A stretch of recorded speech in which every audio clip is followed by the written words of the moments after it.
अच्छा जी, welcome back. तो last की वीडियो में हमने सीखा था कि हम पहला जो अपना असेंबली का प्रोग्राम है वो कैसे लिखेंगे। वहाँ पे मैंने आपको कुछ पार्ट्स बताए थे कि पहले हम कौन सा पार्ट लिखेंगे, अगर हम 100 के एड्रेस से स्टार्ट कर रहे हैं तो क्यों कर रहे हैं, ठीक है। और एंड पे जाके अगर हम कोई सिग्नल एक्यूमुलेटर या एएक्स रजिस्टर के अंदर स्टोर कर रहे हैं तो क्यों कर रहे हैं। फिर अगर हम कोड के फ़्लो को अगर इंटरप्ट कर रहे हैं तो वो क्यों कर रहे हैं। तो सारा सब कुछ हमने सीखा था। वहाँ पे हमने छोटा सा एडिशन का प्रोग्राम भी हमने किया था, ठीक है।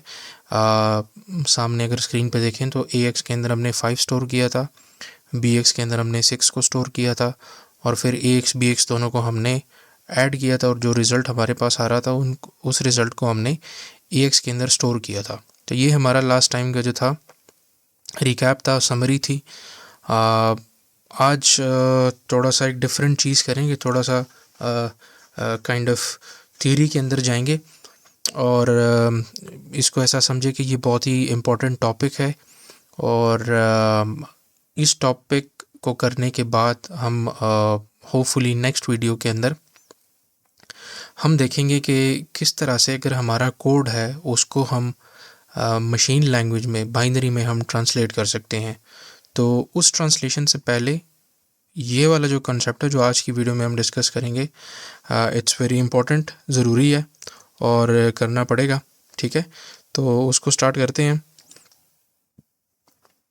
देखिए, जो मेरा डीबगर है उसको मैंने यहाँ पे पेस्ट किया है ताकि मैं आपको यहाँ पे एक्सप्लेन कर सकूँ, ठीक है। यहाँ पे हमने थोड़ा सा जूम इन भी किया है उसको। तो देखें, मैंने आपको बहुत पहले बताया था कि सॉरी कि ये जो है ये हमारे पास हमारा कोड है, लेकिन ये सारा हमारे पास कोड नहीं है। मैंने आपको बताया था कि यहाँ तक इंटरप्ट तक जो है ये हमारा कोड है। ये हमने अगर आपको याद हो तो लास्ट टाइम हमने एक प्रोग्राम बनाया था first.asm, जो कि जब हमने कंपाइल किया था तो first.com बन गया था, ठीक है। तो ये वही वाला कोड है। अच्छा, अब असेंबली के अंदर हमारे पास दो तीन चीज़ें हैं। एक तो ये है कि अगर आपको पता हो तो हमारे पास इंस्ट्रक्शंस होती हैं। डिटेल में मैं ज़्यादा नहीं जाऊंगा। इंस्ट्रक्शन के बहुत सारे हैं, zero address, one address instruction, two address. तो वहाँ पे मैं नहीं जाऊंगा, मैं आपको सिंपल सा बता देता हूँ कि हमारे पास जो है मूव, मूव का मतलब है मूव करना, सिंपल। मूव ए एक्स ये एक इंस्ट्रक्शन है, मूव बी एक्स ये दूसरा इंस्ट्रक्शन है, मूव सी एक्स तीसरा है, मूव डी एक्स ये चौथा है, ठीक है। फिर ऐड का आ जाता है, ऐड ए एक्स ये एक इंस्ट्रक्शन है। अच्छा, चीज़ें कीवर्ड जो है वो दो हैं, यहाँ पर भी कीवर्ड्स दो हैं, यहाँ पर भी दो हैं, यहाँ पर भी दो हैं, और यहाँ पर भी दो हैं, लेकिन this is treated as a single instruction, ठीक है। Add B X, similarly add C X, add D X, और भी बहुत सारे यहाँ पे हमारे पास इंस्ट्रक्शंस है जो कि हम कर सकते हैं, सब्ट्रैक्शन वगैरह वगैरह, लूप्स, कंडीशंस, ठीक है। तो वो आगे जाके हम पढ़ेंगे। अच्छा, ये मैं क्यों कह रहा हूँ, क्योंकि जब हम असेंबली में इसको ट्रांसलेट करेंगे ना तो ये जो पूरा ब्लॉक है ये एक साथ ट्रांसलेट होगा। मतलब ऐसा नहीं होगा कि मूव अलग ट्रांसलेट हो जाएगा और एक्स अलग ट्रांसलेट हो जाएगा, ऐसा नहीं होगा। यहाँ पे मैं क्रॉस लगा देता हूँ, ठीक है। होगा कैसे कि ये एक साथ जाएगा और एक साथ ट्रांसलेट हो जाएगा। So that is why I am telling you that this entire block is treated as a single instruction, ठीक है। अच्छा, तो ये तो क्लियर हो गया। यहाँ पे ये अलग अलग लिखे हुए हैं, लेकिन अभी आपको समझ आ गया कि this is a single instruction. फिर इसके बाद है move B X, this is a single instruction. फिर यहाँ पे है add A X, this is a single instruction. फिर यहाँ पे है move A X, this is a single instruction. Integer 21, this is a single instruction, ठीक है। अच्छा जी, अब सॉरी, इंटीजर 21 ये सिंगल इंस्ट्रक्शन नहीं है। वो क्यों नहीं है, वो अभी आपको समझ आ जाएगा। अच्छा, ये वाला जो पार्ट है ये हमने लास्ट टाइम पे एक्सप्लेन नहीं किया था, डिटेल में एक्सप्लेन नहीं किया था, ठीक है। तो आज हम इसी को एक्सप्लेन करेंगे कि व्हाट इज़ दिस पार्ट, ये पार्ट, ये क्या है? अच्छा, ये हमें समझ आ गया, ये आ गया, ये आ गया, ये हमने पढ़ा था, ये भी ऑलमोस्ट हमें समझ आ गया। Now what is this? तो देखें, असेंबली के अंदर आई फील कि ये हमारे पास एक बहुत ही इम्पॉर्टेंट पार्ट है असेंबली को समझने का। वो क्या है जी?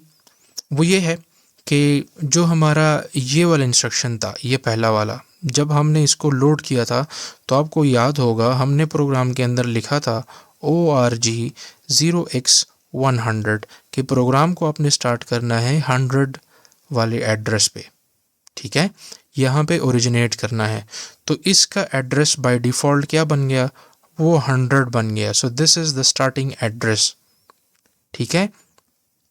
ये वाला एग्जीक्यूट हो गया, दिस इज़ डन, एग्जीक्यूट हो गया। अब जो नेक्स्ट होगा वो कौन सा एग्जीक्यूट होगा? वो ये जो हाईलाइटेड है, यहाँ से भी पता लगा सकते हैं, और जो इंस्ट्रक्शन पॉइंटर है यहाँ से भी पता लगा सकते हैं। तो instruction pointer is pointing towards 103, ठीक है। तो मतलब ये वाली जो लाइन है ये कहाँ पे पड़ी होगी? ये पड़ी होगी रैम के 103 लोकेशन के ऊपर। ये वाली जो लाइन है ऐड AX BX, ये रैम के अंदर 106 वाले एड्रेस के ऊपर पड़ी होगी। रैम की बात कर रहा हूँ, ठीक है। ये मूव AX4C00, ये वाली जो इंस्ट्रक्शन है ये रैम के अंदर 0108 के ऊपर पड़ी होगी। मैं बार बार क्यों कह रहा हूँ कि रैम के अंदर? तो देखें, let's say this is our RAM, ठीक है। आप जब भी किसी फाइल को ओपन करते हैं, फॉर एग्ज़ाम्पल लेट्स से आपके पास कोई गेम है, GTA 5 है, तो आपने GTA 5 को ओपन किया तो GTA 5 जो है ये गेम आ जाता है रैम के अंदर। तो यहाँ पे चीज़ें आ जाती हैं, लोड हो जाती है, और जो सीन आपको स्क्रीन पे नज़र आता है, फॉर एग्ज़ाम्पल आप जहाज़ उड़ा रहे हैं, तो यहाँ से जो जहाज़ का डेटा है और जो उड़ने का डेटा है वो CPU के अंदर आ जाता है और उसके ऊपर प्रोसेसिंग स्टार्ट हो जाती है, तो आपको वो स्क्रीन पे नज़र आ जाता है। और बाकी जो गाड़ी है, जो पानी है, जो बिल्डिंग्स का लॉजिक है, वो अभी तक रैम के अंदर पड़ा होता है। तो आई होप कि ये आपको समझ आ गया है। तो सिमिलरली अगर हम कोड को ओपन करते हैं तो वो जो हमारा कोड है वो रैम के अंदर पड़ा होगा, ठीक है। और जो इंस्ट्रक्शन एग्जीक्यूट होती है जब हम F2 दबाते हैं तो वही वाली इंस्ट्रक्शन रैम से होकर CPU के अंदर आके वो प्रोसेस हो जाती है, ठीक है। तो यहाँ पे जो इंस्ट्रक्शन पढ़ी होंगी तो उनका एड्रेस वो कहाँ से स्टार्ट हो रहा है? वो स्टार्ट हो रहा है 100, फिर 101, देखें एक एक बाइट का डिफरेंस है ना, 102, 103, 104, 105 एंड सो ऑन, इस तरह से चलते जाएं, ठीक हो गया। अच्छा, अब फॉर एग्ज़ाम्पल अगर मैं देखना चाहूँ, मैं अगर ये वाले एड्रेस को मैं अगर कन्वर्ट कर दूँ 0100 में, मतलब मैं चाहता हूँ कि जो ये चीज़ है ये अगर मैं यहाँ पे ला दूँ तो इसका मतलब ये रैम के अंदर वही सारा डाटा आ जाएगा जो कि यहाँ पर है, ठीक है। ये जो हमारे इंस्ट्रक्शंस जो रैम के अंदर पड़े होंगे वो यहाँ पे डिस्प्ले हो जाएंगे। ऐसा है? यस, बिल्कुल ऐसा है। अगर मैं ये 100 को अगर मैं यहाँ पे ओपन कर दूँ, ठीक है, यहाँ पे अगर मैं 100 कर दूँ तो ये जो इंस्ट्रक्शंस हैं तो क्या ये यहाँ पे डिस्प्ले हो जाएंगे इन वाले पार्ट्स में? एब्सोल्युटली यस, ये यहाँ पे डिस्प्ले हो जाएंगे। तो कैसे होंगे? तो देखिए, हमारे पास दो कमांड्स हैं। मैंने आपको पहले भी बताया था, हमारे पास एक कमांड है M1 लिखूँगा मैं, और मैं लिखूँगा 0100। M1 मैंने आपको बताया था, this is M1, this is M2। M1 के अंदर अगर मैं ओपन करना चाहता हूँ तो मैं M1 लिखूँगा, M2 के अंदर अगर करना चाहता हूँ तो मैं M2 लिखूँगा, ठीक है। तो यहाँ पर भी और यहाँ पर भी 100 वाले एड्रेसेस ओपन हो जाएंगे। तो क्या दोनों जगहों पर खोलना ज़रूरी है? नो, आप M1 के ऊपर भी खोल सकते हैं, M2 के ऊपर, दोनों के ऊपर भी, ठीक है, इट्स अप टू यू। और अगर खोलना ना भी चाहें, अगेन कोई मसला नहीं होगा, आपको वो चीज़ नज़र नहीं आएगी, वो रैम के ऊपर पड़ी होगी। अगर आपने देखना है कि सामने नज़र आ जाए तो बस M1 M2 को वो चेंज कर लें, ठीक है। अब मैं कोड के अंदर जाता हूँ, हम सिर्फ यहाँ पे देखेंगे कि यार क्या होता है। तो ज़्यादा डिटेल में मैं नहीं जाऊँगा, डिटेल में मैं आपको बाद में समझा दूँगा। यहाँ पे मैं लिखूँगा M1। M1 का मतलब जो हमारे पास अब आपने बल्कि ऐसा करते हैं M2 पे कर लेते हैं। M2 जो हमारे पास नीचे बॉटम में जो रैम का ये छोटी सी विंडो है, यहाँ पे वो चीज़ें आ जाएंगी। देखें, मैं 0100 लगाता हूँ, इंटर करता हूँ, तो नीचे देखें, नीचे का सीक्वेंस चेंज हो गया। ठीक है, अगर किसी को नज़र नहीं आ रहा तो यहाँ पे देखें, यहाँ पे हमारे पास आ गया 0100। ठीक हो गया। अच्छा, अब इसको ऐसा करते हैं कि थोड़ा सा ये स्क्रीन को अगर मैं ऊपर कर दूं, हाँ अब ठीक हो गया। यहाँ पे देखें, ये मूव AX, ठीक है, इसके लिए हमारे पास यहाँ पे यूज़ हुआ है B8। ठीक है, और 0005 ये यहाँ पे उल्टा हो गया है। मैं यहाँ साइड पे लिखता जाता हूँ। देखें, हमने यहाँ पे लिखा है मूव AX सिंपल 5। ठीक है, तो ये हमारे पास बन गया, जो मूव AX है उसकी जगह आ गया B8। ठीक है ना, व्हाट इज़ दिस B8, ये मैं आपको समझाता हूँ। और जो 5 है वो 0005 में हो गया, विच इज़ अगेन 5, तो कोई मसला नहीं है। लेकिन जब वो यहाँ पे आता है तो ये बन जाता है 0500, तो ये 500 बन गया। तो ऐसा क्यों है? तो ये कोई गलती नहीं है, दिस इज़ द आर्किटेक्चर। ये मैं आपको थोड़ी देर में समझाता हूँ। फ़िलहाल के लिए आप ऐसा करें कि ये जो लास्ट के 2 डिजिट्स हैं ये यहाँ पर आ जाएंगे, और ये वाले जो दो डिजिट्स हैं ये यहाँ पर आ जाएंगे। बस फ़िलहाल के लिए काइंड ऑफ कहना नहीं चाहिए, लेकिन रट्टा लगा लें। ठीक है, थोड़ी देर में मैं आपको समझाता हूँ। अच्छा, तो देखें यहाँ पे B8 0500, तो एग्जैक्टली B8 0500। ठीक है, सिमिलरली यहाँ पे हमारे पास है मूव BX, और यहाँ पे हमारे पास है 6। तो ये क्या बन जाएगा, जो मूव BX है, मैंने आपको बताया था ये सिंगल इंस्ट्रक्शन है, तो इसके लिए एक सिंगल 2 डिजिट्स का होगा, विच इज़ BB। तो यहाँ पे हमारे पास आ जाएगा BB। ठीक है, कॉमा, और 6 जो है ये बन जाएगा 0006, और फिर ये 06 पहले आ जाएगा, 00 बाद में चला जाएगा। अगेन ये वाला पार्ट इधर आ जाएगा, और ये वाला जो पार्ट है ये यहाँ पे चला जाएगा। ठीक है, ओपन करते हैं, सॉरी, यहाँ पे देखें BB 0600। ठीक है, और बाकी को फ़िलहाल छोड़ दें, वो थोड़ी देर में मैं आपको दिखाता हूँ, डिस्कस करते हैं। अच्छा, इसको अगर मैं अब यहाँ से थोड़ा सा इधर ले आऊँ और अब इसको थोड़ा सा देखें, तो ऐसा है कि ये जो B8 है ये असल में हमारे पास ऑक्यूपाई करता है 1 बाइट। कितना? 1 बाइट। सिमिलरली ये जो 2 डिजिट्स होंगे ये ऑक्यूपाई करेंगे 1 बाइट। सिमिलरली ये जो 2 डिजिट्स होंगे ये ऑक्यूपाई करेंगे 1 बाइट। सिमिलरली ये BB है, दिस इज़ 1 बाइट। हर 2 हिस्सों को पकड़ें और उनको कहें कि ये 1 बाइट है। हर 2 को पकड़ें और इनको कहें कि ये 1 बाइट है। ठीक हो गया।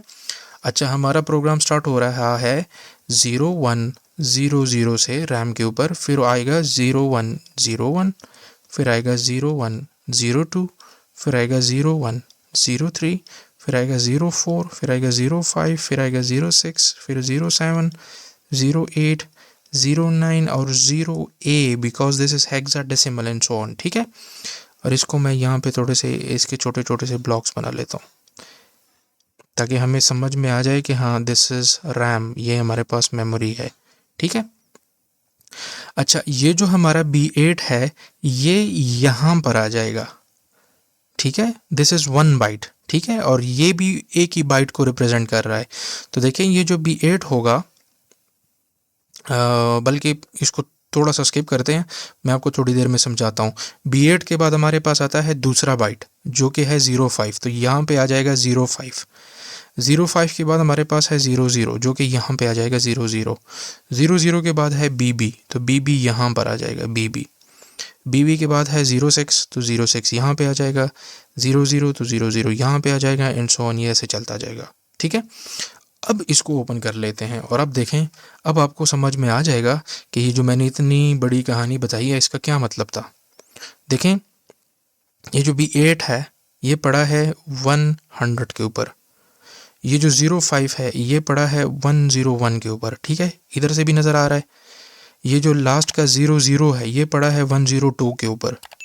तो 100, 101, 102 के बाद हमारे पास आता है 103, यहाँ पे नज़र आ रहा होगा। तो बी जो है ये पड़ा है 103 के ऊपर। 06 पड़ा है 104 के ऊपर, यहाँ से भी नज़र आ रहा है। 00 पड़ा है 105 के ऊपर, यहाँ से भी नज़र आ रहा है। तो 106 के ऊपर नेक्स्ट इंस्ट्रक्शन पड़ा होगा, ठीक है। अब आ जाए यहाँ पे नीचे, यहाँ पे देखें 100 ज़ीरो, मतलब ये एंड का जो आखिरी हिस्सा है इसको ज़ीरो कर लें। 100 पे क्या पड़ा है B8, तो यहाँ से नज़र आ रहा है। अच्छा 101 पे क्या पड़ा है, तो देखें 101 पे क्या पड़ा है 5, तो देखें 5। 102 पे क्या पड़ा है 00, यहाँ पे देखें 102 पे क्या पड़ा है 00 पड़ा है, यहाँ पे देखें 103 पे क्या पड़ा है BB, यहाँ पे देखें 103 पे क्या पड़ा है BB, ठीक है। 104 पे 06, तो 104 पे 06, 105 पे 00, 105 पे 00, ठीक है।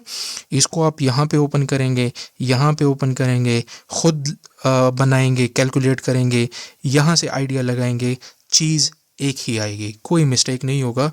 Once you get to know this कि ये काम किस तरह से करता है, ठीक है। अब जब रैम के अंदर ये चीज़ स्टोर होती है तो सबको पता होगा, इसको मैं थोड़ा सा मिनिमाइज़ कर लेता हूँ फॉर अ मिनट, कि ये एड्रेस ये सिर्फ एक बाइट को रिप्रेजेंट करता है, एक बाइट को, और एक बाइट के अंदर हमारे पास 8 बिट्स होते हैं, ठीक है। तो ये जो B8 ये हेक्साडेसिमल में है, इसको अगर मैं बाइनरी में कन्वर्ट करूँगा तो फॉर एग्जांपल इसका बाइनरी आ गया कुछ इस तरह का, ठीक है। तो ये इस तरह से असल में मेमोरी के अंदर इस तरह से स्टोर होता है। लेकिन बाइनरी को रीड करना हमारे लिए, इंसानों के लिए बहुत मुश्किल है, तो हम बाइनरी की जगह हेक्साडेसिमल यूज़ करते हैं ताकि हमें पढ़ने में आसानी हो, ठीक है। अब अगर B8 भी 0110 है और 05 भी उसी तरह का है तो हमें समझ में नहीं आएगा कि यार ये कौन सी चीज़ है, ये नंबर है या कोई अल्फ़ाबेट है या कोई डिजिट है, या क्या चीज़ है। सिमिलरली अगर 05 को अगर हम उठाएं तो 05 तो ईजी है समझने में, 05 ईजी है। 5 का बाइनरी मेरे ख्याल में आता है 11, 100 इज़ 4, 101, तो 101 हमारे पास 5 है, तो ये बाकी सारे 00 हो जाएंगे। ये मैंने रैंडमली लगाया लेकिन ये सही है, ठीक है। तो 05 इस तरह से स्टोर होगा, लेकिन इसको समझना थोड़ा मुश्किल है तो हम 05 लिखते हैं, हम नहीं बल्कि कंप्यूटर हमें लिख कर दे देता है। 00 को अगर हम बाइनरी में कन्वर्ट करेंगे तो ये उससे भी ज़्यादा ईजी है। 1 2 3 4 5 6 7 8, 8 के 8 बिट्स हमारे पास ज़ीरो होंगे। यहाँ से आपको समझ आ गया है कि हाँ, ये जो हमारे पास असल में हेक्साडेसिमल में वैल्यूज़ आ रही है ये असल में बाइनरी है, ठीक है। ये असल में बाइनरी वैल्यूज़ हैं, लेकिन बाइनरी को रीड करना थोड़ा मुश्किल है, तो जो हमारा डीबगर है, जो हमारी असेंबली लैंग्वेज है, वो हमें वही बाइनरी कन्वर्ट करके हेक्साडेसिमल में प्रोवाइड करती है। I hope this is clear, ये आपको यहाँ तक समझ आ गया होगा। और ऐसा करते हैं कि इस वीडियो को इधर ही एंड करते हैं, और जो नेक्स्ट इसका पार्ट होगा, जो ये वाली चीज़ है कि यहाँ पे ये चीज़ रिवर्स क्यों हो गई है। 5 अगर लिखना था तो 0005 आता, ये 5 पहले क्यों आ गया और ये पहले वाला 00 एंड पे क्यों चला गया।